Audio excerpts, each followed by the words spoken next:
De Bruyne tak ada efek untuk Napoli.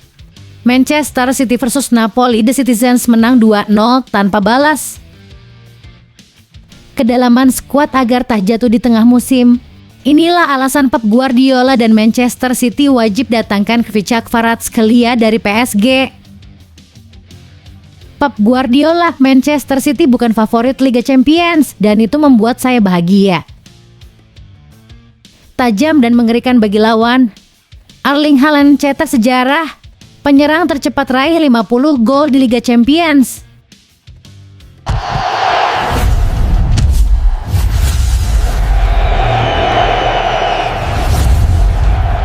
Yuk, buat kamu yang ngaku fans Manchester City sejati, wajib banget untuk subscribe channel ini dulu ya. Terima kasih, semoga kita juara. De Bruyne tak ada efek untuk Napoli. Manchester City versus Napoli, The Citizens menang 2-0 tanpa balas. Manchester City memulai langkahnya di Liga Champions dengan hasil positif. Erling Haaland dan kawan-kawan sukses menundukkan Napoli dengan skor 2-0 tanpa balas. Pertandingan yang digelar di Etihad Stadium, Manchester, Jumat (19 September 2025) dini hari waktu Indonesia Barat ini menjadi sorotan karena menjadi momen reuni Kevin De Bruyne dengan mantan klubnya. Gelandang asal Belgia tersebut kini berseragam Napoli setelah pindah dari City pada musim panas ini. Sejak peluit awal, City tampil dominan dan langsung menekan pertahanan Napoli. Strategi Pep Guardiola terbukti efektif, membuat tim tamu kewalahan menghadapi serangan-serangan cepat dari tuan rumah. Nasib sial menimpa Napoli di menit ke-21. Giovanni Di Lorenzo mendapat kartu merah setelah melakukan pelanggaran keras terhadap Haaland. Keputusan tersebut dikonfirmasi lewat VAR, memaksa Napoli bermain dengan 10 orang sejak saat itu. Unggul jumlah pemain membuat Manchester City semakin agresif. Mereka terus menggempur pertahanan Napoli dan menciptakan banyak peluang. Meski begitu, hingga babak pertama usai, skor masih tetap 0-0. Bagaimana menurut Anda? Apakah De Bruyne bisa kembali bersinar di Napoli? Atau justru kehilangan magisnya setelah pindah? Tulis pendapatmu di kolom komentar.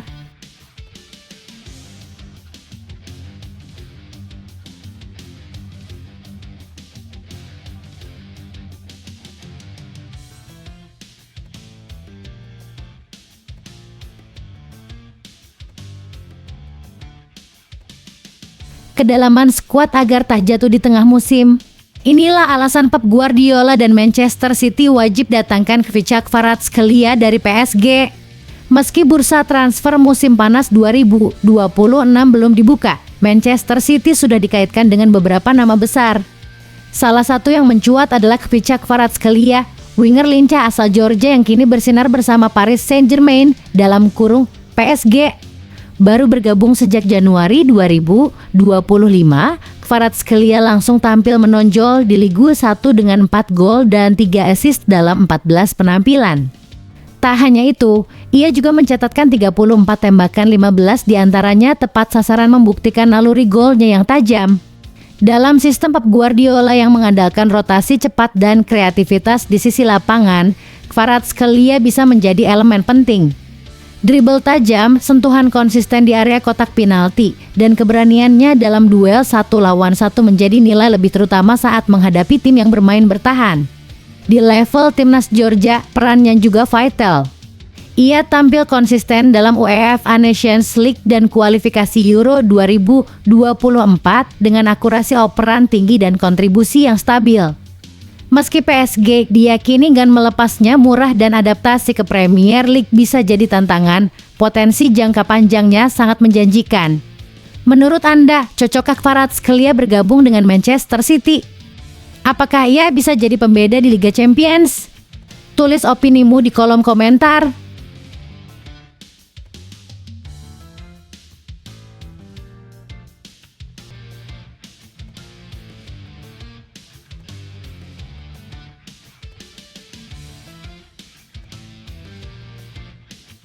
Pep Guardiola, Manchester City bukan favorit Liga Champions dan itu membuat saya bahagia. Manchester City membuka kampanye Liga Champions musim ini dengan kemenangan meyakinkan 2-0 atas Napoli di Etihad Stadium Jumat 19 September 2025 pukul 02.00 waktu Indonesia Barat.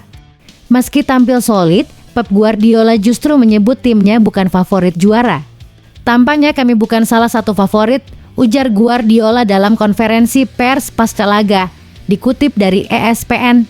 Menariknya, pelatih asal Spanyol itu mengaku merasa bahagia dengan status tersebut. Berdasarkan sejumlah bursa taruhan, Manchester City kini berada di bawah Liverpool, Barcelona, PSG, Arsenal, dan Real Madrid dalam daftar kandidat juara. Guardiola menyadari ekspektasi terhadap City semakin tinggi sejak mereka menjuarai Liga Champions pada 2023. Namun, ia menekankan bahwa tekanan tersebut tak boleh mengganggu fokus tim. "Kami senang berada di sini. Dulu kami termasuk favorit, tapi baru sekali menang. Itu menunjukkan betapa beratnya kompetisi ini," kata Guardiola. Ia pun meminta anak asuhnya untuk menikmati setiap laga dan tetap fokus dari satu pertandingan ke pertandingan berikutnya. Bagaimana pendapatmu? Apakah Guardiola benar-benar lebih nyaman tanpa status favorit? Atau ini hanya strategi untuk menurunkan tekanan pada tim? Yuk tulis opini kamu di kolom komentar.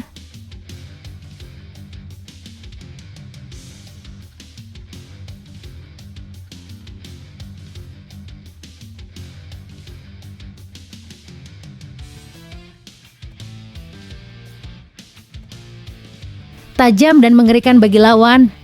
Erling Haaland cetak sejarah. Penyerang tercepat raih 50 gol di Liga Champions. Erling Haaland kembali mencatatkan namanya dalam buku sejarah.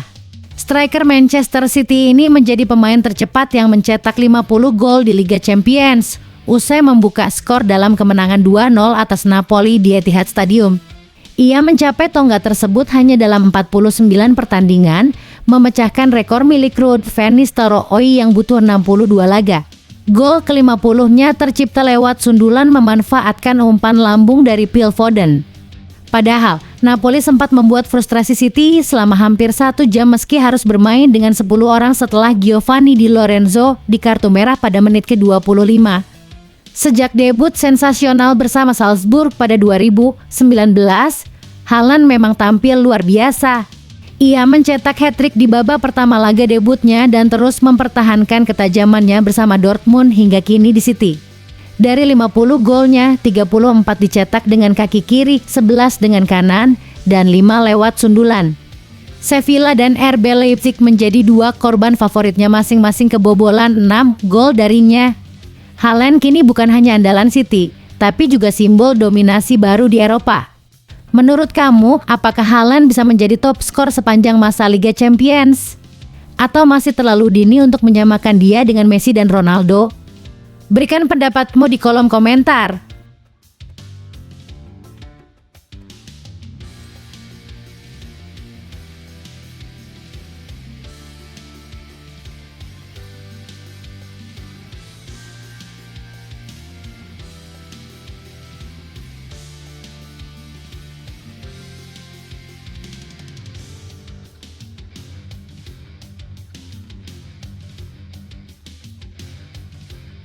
Manchester United terogoh 1,9 triliun demi gantikan Casemiro dengan El Hadji dari Madrid. Manchester United dikabarkan siap melakukan manuver besar di bursa transfer musim panas mendatang dengan mengincar Federico Valverde dari Real Madrid sebagai pengganti Casemiro. Performa buruk setan merah di awal musim membuat lini tengah menjadi sorotan utama, terutama setelah hanya meraih 1 kemenangan dalam 5 laga awal. Pelatih Ruben Amorim bahkan menyayangkan keputusan klub yang tak mendatangkan gelandang baru meski sudah belanja besar hingga 250 juta euro musim panas lalu.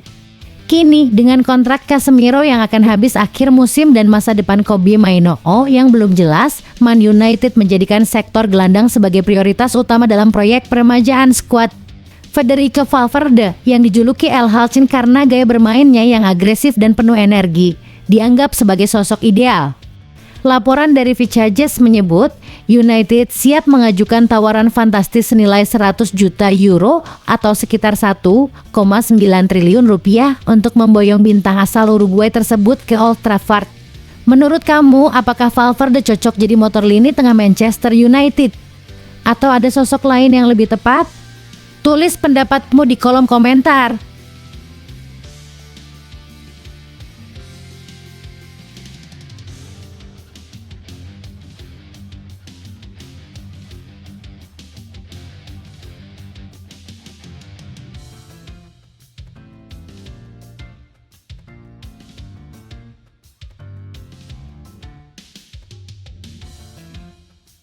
Cole Palmer kritik rekan setim usai Chelsea takluk dari Bayern Munich.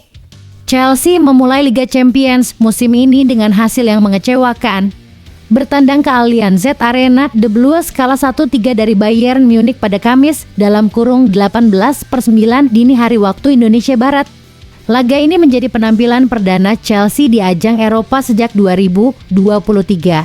Namun performa anak asuh Enzo Maresca jauh dari kata memuaskan. Baru 26 menit berjalan, Chelsea sudah tertinggal 2 gol dimulai dari gol bunuh diri Trevoh Chalobah dan penalti Harry Kane. Cole Palmer sempat memperkecil ketertinggalan lewat gol indahnya, tetapi blunder Malo Gusto di babak kedua kembali dimanfaatkan Kane untuk mengunci kemenangan Bayern. Meskipun mencetak satu-satunya gol Chelsea, Palmer tidak menutupi rasa kecewanya. Dalam wawancara dengan TNT Sports, ia menilai timnya terlalu banyak membuat kesalahan fatal. Kami memulai laga dengan baik, menciptakan peluang, tapi jika membuat kesalahan di level tertinggi, hasilnya akan seperti ini, ujar Palmer. Ia juga mengkritik kurangnya konsentrasi tim dalam momen krusial. Menurutnya, Chelsea seharusnya bisa tampil seimbang melawan tim sekelas Bayern. Kami tidak datang ke sini hanya untuk belajar. Kami ingin bersaing, tegas Palmer. Apakah kritik Palmer bisa menjadi titik balik Chelsea di Liga Champions musim ini? Apa pendapatmu tentang performa The Blues? Yuk, tulis komentarmu.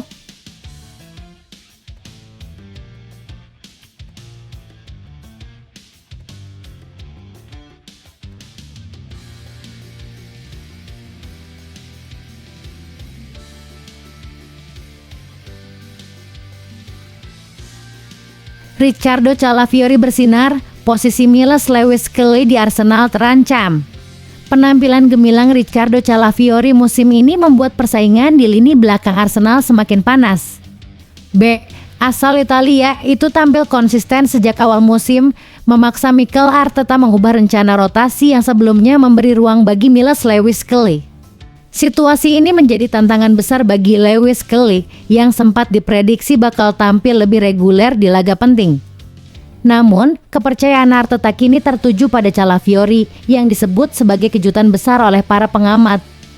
Dalam analisisnya, jurnalis Charles Watts mengaku awalnya menduga Lewis Kelly akan menjadi starter saat Arsenal menghadapi Athletic Bilbao di Liga Champions. Nyatanya, Arteta justru menurunkan Calafiori sejak awal dan memberi debut bagi Piero Hincapié di babak kedua. Calafiori tampil sangat istimewa dan hampir pasti jadi starter saat Arsenal melawan Manchester City akhir pekan ini, tulis Watts. Musim lalu, Lewis Kelly mencuri perhatian setelah berhasil menembus tim utama dan tampil bersama timnas Inggris. Namun, musim ini ia harus bersaing lebih keras karena performa impresif Calafiori yang mengubah peta persaingan. Menurut kamu, apakah Lewis Kelly masih punya peluang merebut kembali posisinya? Atau Calafiori sudah terlalu kuat? Yuk, bagikan pendapatmu.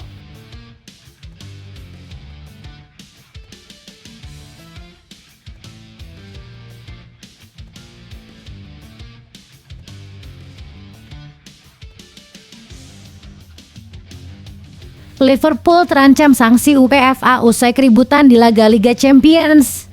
Liverpool mungkin berhasil menang dramatis atas Atletico Madrid lewat gol menit akhir Virgil van Dijk di Anfield, namun kemenangan itu ternoda oleh keributan di luar lapangan. UEFA kini tengah menyelidiki insiden yang melibatkan supporter The Reds dan staf Atletico.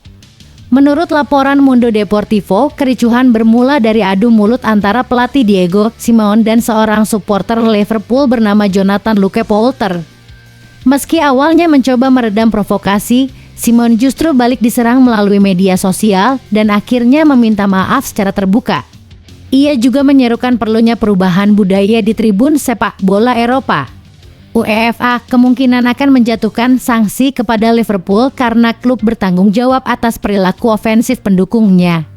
Potensi hukumannya mulai dari denda hingga penutupan sebagian tribun stadion, meski besar kemungkinan hanya akan dijatuhkan sebagai sanksi percobaan selama 2 tahun.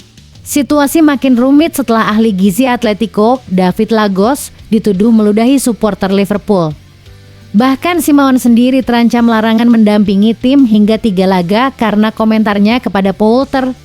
Apakah UEFA akan bertindak tegas atau ini hanya akan jadi peringatan keras bagi kedua klub? Apa pendapatmu soal tanggung jawab klub atas perilaku fans? Tulis komentarmu di bawah.